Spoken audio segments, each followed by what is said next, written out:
Alright, we are back with another video tutorial just showing us the fastest lap I ran in the B-Fixed car at Phoenix Raceway. Where I have my stuff set, I upped the steering ratio to a 16:1, so as far to the right as I can go. I think this starts at 65. I downed it about 5% on the front brake bias to help turn in on the corner.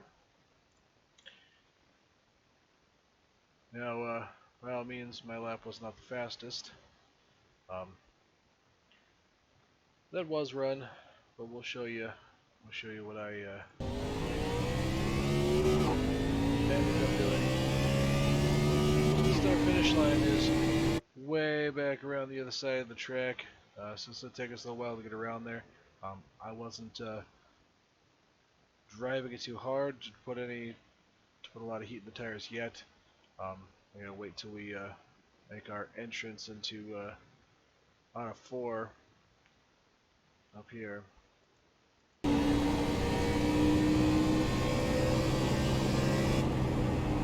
Set us up, we're going to stay up near the top. Try to drive her down, cut the dog leg. So we actually slowed it up a little bit, come in here to kind of keep ourselves above this high seam here on the track. And just kind of get back on it again. There's likely more to be had here. As soon as we get to that red sign, just like I did in the truck series, we're dipping down to cut that dog leg here. Be mindful. I spun out I don't know how many times trying to pull it down as hard as I did with the truck. This car is carrying a whole lot more speed, and it really unsettled the car.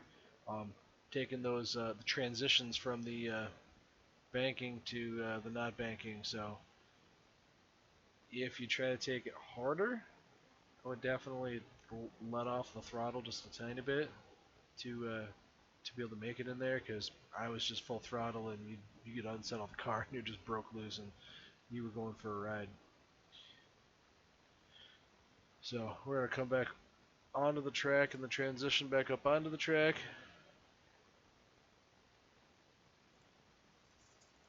And we are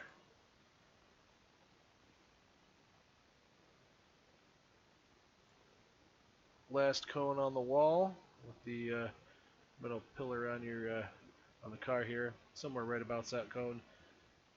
Obviously my field of view may differ from yours, so know that this is semi-relative unless you've got what the heck is it? I think I can see it in here.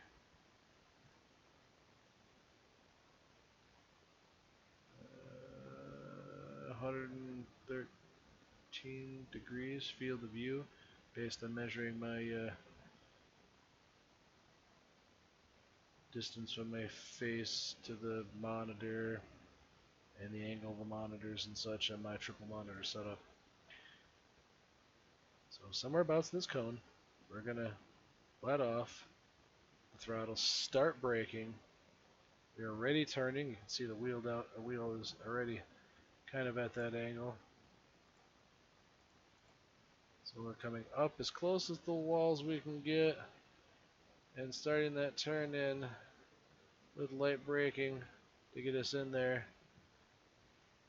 Now we're kind of getting our wheel just underneath that seam. We're picking the throttle back up about that farmer sign, the blue farmer sign there on the outside. Not all the way. Keep it down here on the bottom and letting it drift back up against the wall. Once we feel comfortable, if you get on it too early, you'll loop the car around here because it will break loose. Back to full throttle, going down what is now the backstretch. Coming up to the cones on the wall. And we are going to turn in probably the second one. Yep, a little before the second. Just before that, we are starting to brake, letting off the throttle, and I'm going to start our turn in to get it right down here onto the bottom, as close to the bottom as we can get. Still a little bit of light braking to get it to turn as we come in. Let it roll through the corner. Pick it back up around that Geico sign, a little bit somewhere around that the two little hash marks here, or the Geico sign. Not necessarily all the way, because you will throw yourself against the wall. As soon as you can get it back to full throttle, get out and come across there. And my fastest lap was a 27.568. Know that there's likely more to be had, because that, in comparison with those who ran inside the lobbies when I was doing practice, I was probably still a bit off. I mean, I was what, somebody ran 27.364, so I was fourth in that lobby as far as fastest lap time as I ran for qualifying. Now, the little bits that I ran some stints in here for distance, I'm gonna have to go back in there and do a little bit more of that in a different session, because this one had already ended. But in the truck series, there was a nice second groove in this turn here, and you really wanted to stay above that seam, because you'd be able to stay in the throttle more than you have to lose a lot of speed to get down into that that groove to get your left sides right along that yellow line, and you would get a good run off. I don't know that it's going to be quite the same with these cars. When the little bit that I had but was running with other cars in the lobby, I didn't get a lot of side-by-side time with anybody else. I don't know that line is going to work quite the same. It may be preferable to get on the bottom. These cars do have a little bit more speed than the C-Fix trucks do, but that would be something to experiment with. Try the low line, try the second line up, keeping your tires right about that seam around the turn to come off, trying to get a better run off the turn. That'll give you a lot of straightaway speed. And as far as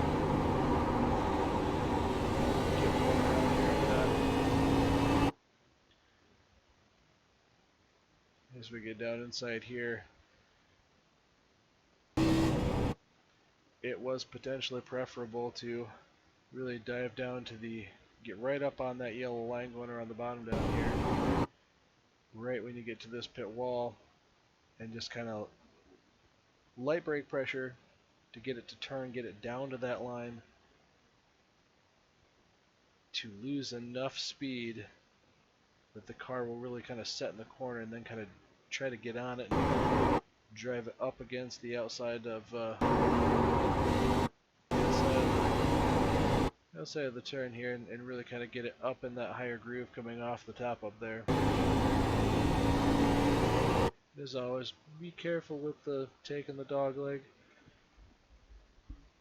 At least in the truck series race that I did, there was at the end a little confusion. It almost looked like somebody didn't want to go down there, but there was somebody on their outside, and they went down there and just chopped themselves off and caused about 3 or 4 or 5 cars to get caught up in a wreck.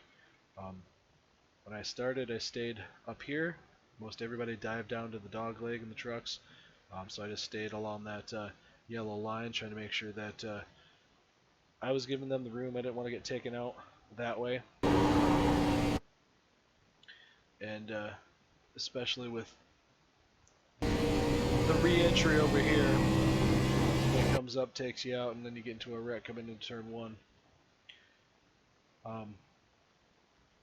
Use these cones. I think I was trying initially to just in a drive, use this second cone as the let-off point, but as the run goes on, it may be we want to back that up a little bit, kind of bring it back here to those 3, and just kind of coast it and roll it in there a little bit more, trying to stay off the brakes. I don't know. I feel like the brakes should add heat to the tires because you're warming up the wheel, which will warm up the temperatures of the tires, which will cause the tires to get hotter, and then the hotter the tires are, the more they'll wear, so you wear them out sooner. I just try to roll it in there and coast as much as I can, then pick back up on the throttle. Very, very light brake pressure when you go inside. Just kind of trail that brake to kind of keep it wanting to turn in there. And of course, experiment with the your brake bias. Lower the brake bias, the more it's going to want to turn. In the Truck Series race, I ran it with it as low as it could possibly go. However, if there was at any point in time that there was a wreck in front of me, I was likely to get on the brakes too hard, and the truck was going to front pull to the left, and I literally would have spun it if I had to check up really hard. So be mindful of that. Yes, it might be faster to kind of get the car to the truck or the car to rotate going into the turn to help get it to the bottom. But if you get too much of that on there, you are cruising for running into somebody or spinning out as a result of applying too much brake. But that was kind of extreme. I didn't really, probably shouldn't have had it quite so low when I was in the race session, because you really don't use the brakes a whole lot when it come into play. So hopefully somehow this might help. I'm not sure how well this will stand up. Usually I try to see what it's going to look like as far as the strength of field for the race that I'm in, with my I rating being about a 1.9K. Whatever lobby I end up getting inside there, I want to see what their qualifying performance looks like and see what my time looks like in comparison with what they qualify with before I feel like bothering to publish anything is going to help anybody at all. For the most part, this line is about the same as the Truck Series. You want to try to cut that dog leg. It'll cut off time in the qualifying lap. You want to make sure that you can slow down, back up the entry to the to turn 4 to make sure that you can get a good drive. 1 gallon remaining. We're running on fumes, mate. Box this lap, please, John. Trying to make that turn as straight as possible so you can carry as much speed as possible to the end of that straightaway, just to give you that little extra in there. But who said 27.658 is what I ran here. If nothing else, maybe trying these things will help you get a time fast enough to put yourself up high enough to hopefully stay away from the craziness that may happen at the back. I don't know that B-Fixed is quite as bad as perhaps ARCA or the C-Fixed, and obviously vice versa once we get to the A-Fixed. I feel like I'm less helpful because I don't know that I'm going to be as good. I was much closer to the top in the C-Fixed than I was here, so we'll see what A-Fixed looks like by the time we get to that. So hope this helps.